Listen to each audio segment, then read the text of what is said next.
people with online public profiles that include a photo apparently are more attracted to visible opportunities to give to causes, but they actually give smaller amounts.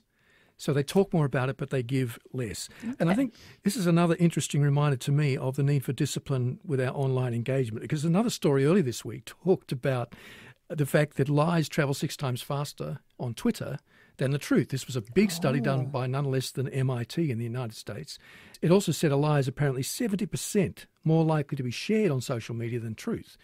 And so all of this comes down to this area. Are we going to engage how we do things online? Is it shaping who we are, or are we shaping it?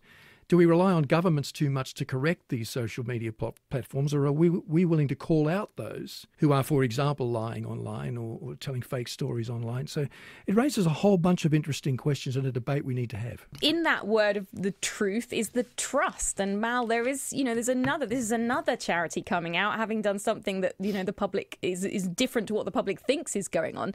There is this huge issue of trust in with the issue of truth. Yes, there is, Sophie. And interestingly, last year, a big communications company, global communications company, published what they call the trust quotient, or the trust gradient.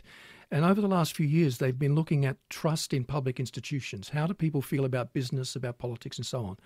And they last year, in uncharacteristic fashion, came out with rather blunt language saying we have a crisis of trust in the Western world, in the developed world today. And they cited, percentage figures for the UK and all of the 28 nations that they studied. And in the UK, it's remarkably low. The number of 37% of people in the UK trust the media today. It's low, isn't it? It's very low. And this issue of trust is unfortunate because trust equals capacity to act. If I trust you, I allow you the opportunity to have an influence on me. When that breaks down, we're no longer having an influence on each other, particularly for the good. So we need to address this issue.